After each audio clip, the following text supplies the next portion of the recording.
Hi there, listeners. Welcome to this week's episode of Let's Talk About. So today on Let's Talk About, I would like to delve into something that is very personal and close to my heart, and that is mental health and nutrition. And there's a new realm of research that's going on, scientific research that's going on around nutritional psychology. And one of the reasons why it's so dear to me and why I want to talk about it is because my older sister, she's a few years older than me, maybe 2.5 years older than me. A few years ago, she suffered from a psychotic episode, and she has now been diagnosed with psychosis, depression, and PTSD. And she was quite heavily medicated to start with. And over the course of the last 4 years, she's down to the very, very lowest dose of antipsychotic medication that she can be given. And she's been focusing so hard on getting well that she just didn't believe the doctors when they said that she would be like this for the rest of her life. And she's just written a book, and I'm going to put the link to the book in the show notes. And the book is all about her journey to wellness. And she does talk a bit in the book about the role that I played with her in her road to recovery. And one of the things that I did was asked her if she wanted to come down here. She actually asked me for help first, which was really amazing, and there's a part about that in the book. And she came and spent a week here with me and did a juice cleanse, and I took her to a lot of other healing people and healing modalities in this area. I live on the Gold Coast, for anyone who's listening to this that's not in the Brisbane Gold Coast area. And I took her to every type of healing modality I could find, and we just came at her illness from as many different angles of natural healing as we could, because we knew the effects that the medication was having on her. And she talks in her book about how the medication turned her into a zombie, and how it made her gain weight, and how it made her feel so unwell and brought on the depression. So, it's a very unpleasant and sad thing to watch happen to someone. And when you watch it happen to your own sister, it then becomes very personal. And so I'd like to just share a few things, because I've done quite a lot of research around this, which is one of the reasons why I wanted to help her so much, because there was this general message coming from her psychologists and doctors and people like that there was no hope, that she was going to suffer from this for the rest of her life. She didn't know if she'd be able to go back to work. She didn't know if she was going to be able to just function as a normal person in society. And then the other side of it as well was that there was this massive stigma around it. She does start her book off with a conversation about how awkward it is to have that conversation with someone that you have suffered from a psychotic episode. And there's like a complete lack of understanding and knowledge of what it is and what it does to someone, and also what brings it on.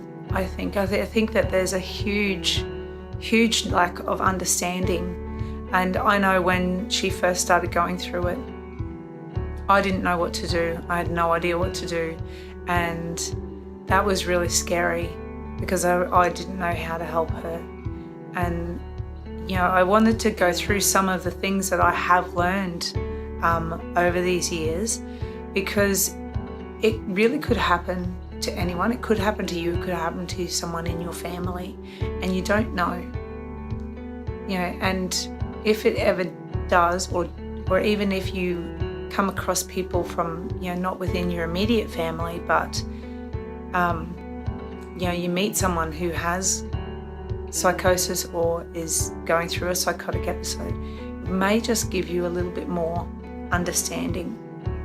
And like one of the things that the research is starting to really work on is really understanding that link between nutrition and mental health. And like I mentioned before, that link and that research is called Nutritional Psychology. And where it stems from, I believe, is from this understanding now about our gut brain and our head brain, and the axis, the gut brain axis that links the two.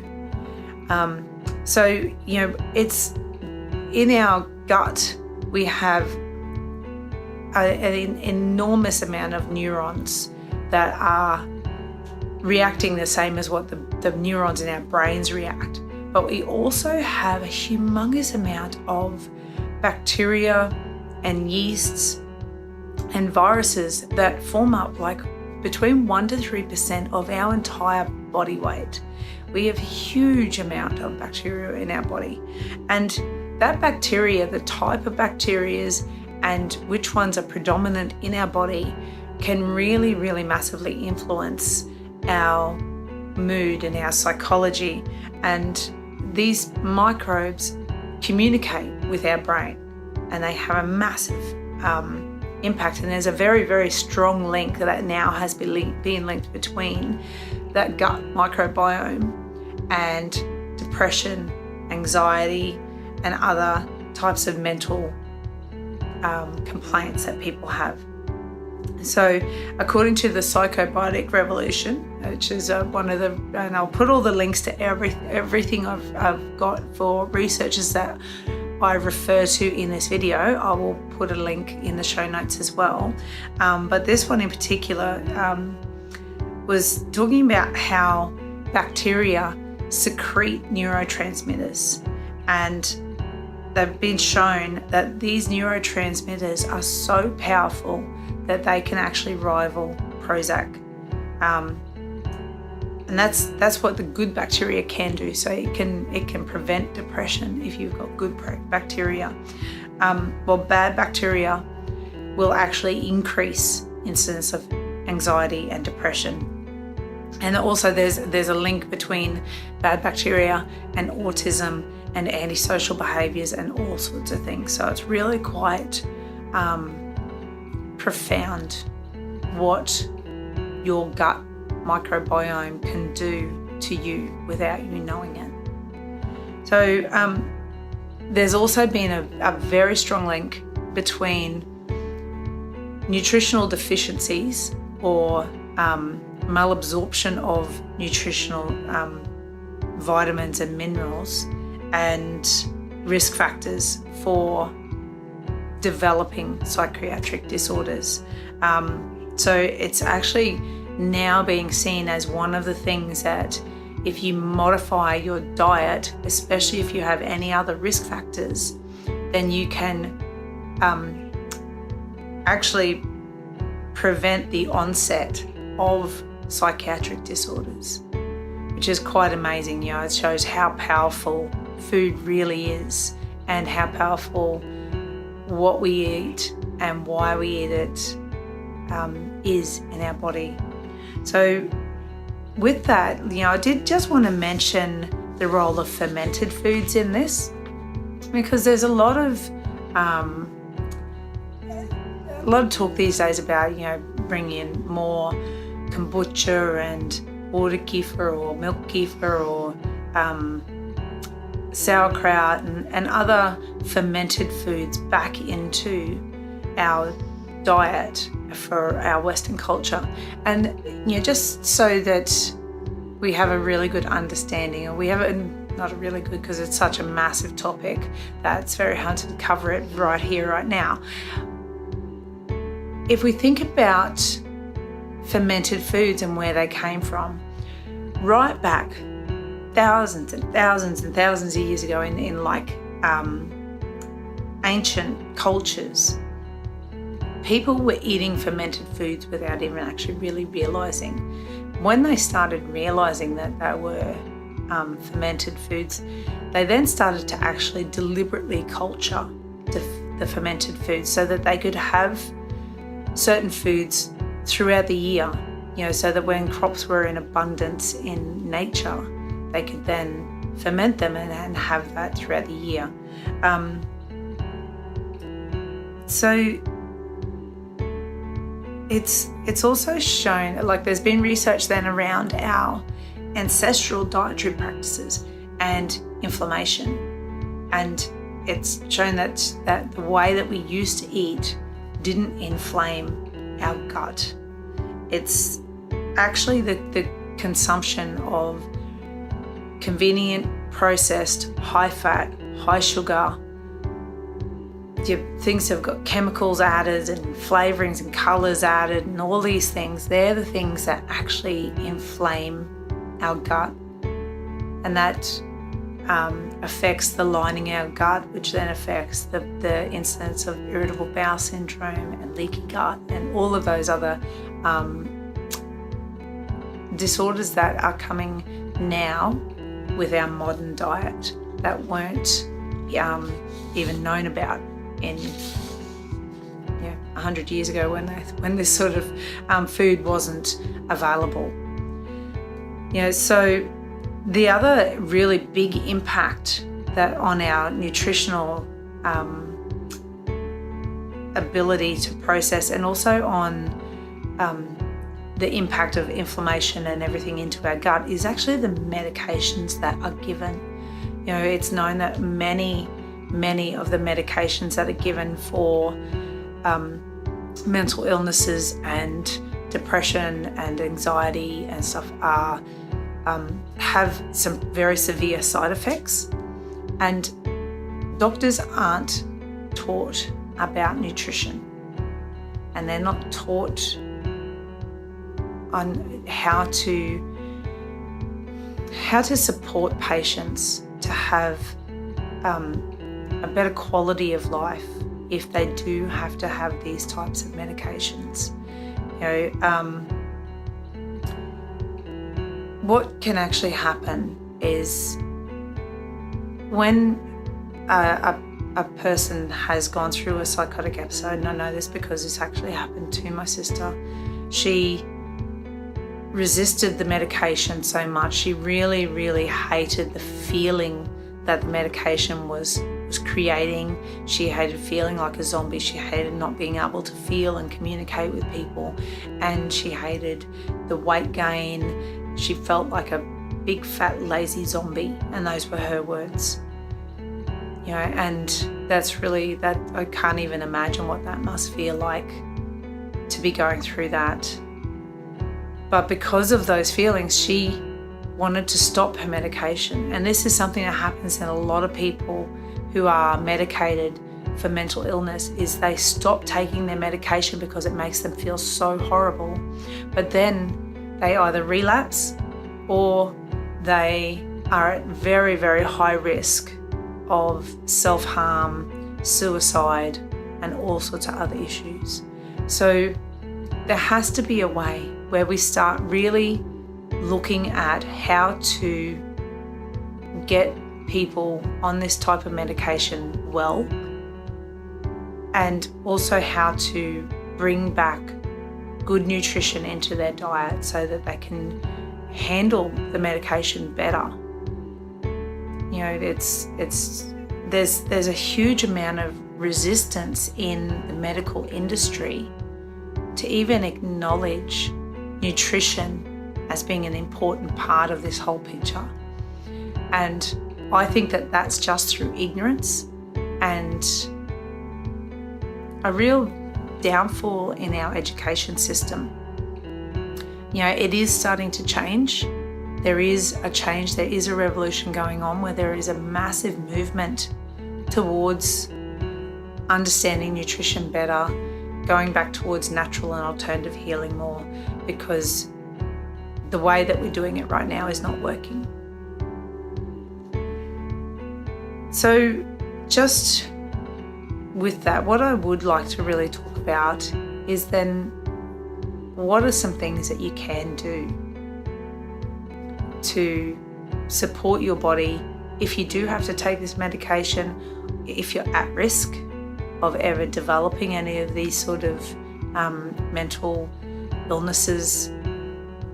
If you know that you have even mild anxiety, mild depression, these things can be the things that make the difference. And first and foremost is just increasing the fresh fruit and vegetables in your diet every day.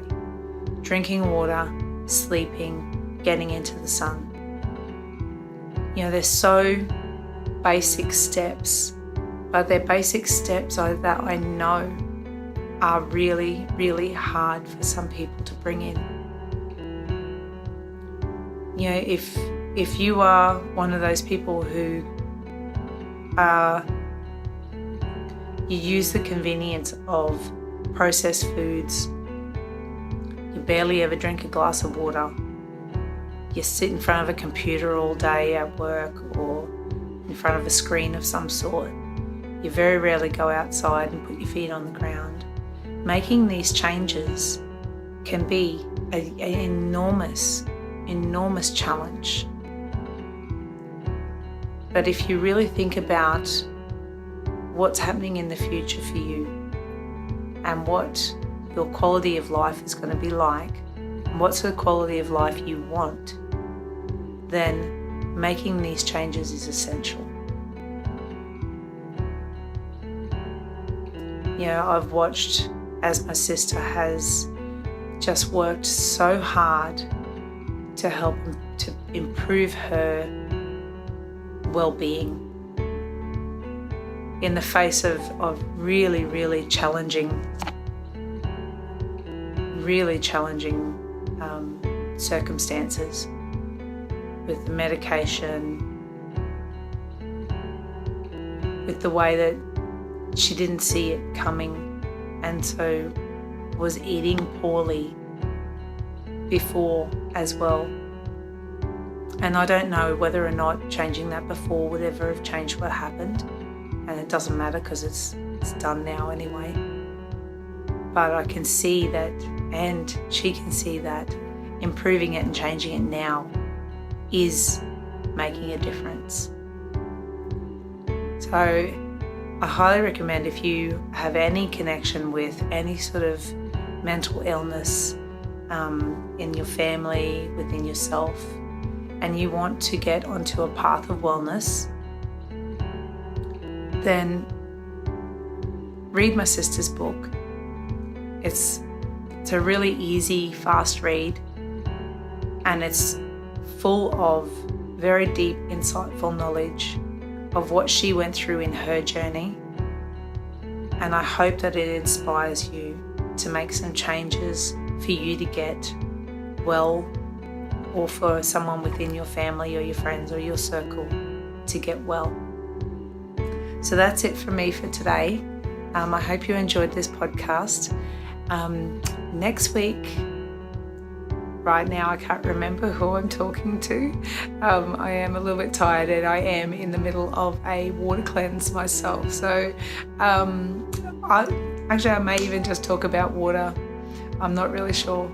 But yes, I will do an intro next week for what next week's topic is going to be about. Thank you so much for listening. Bye now.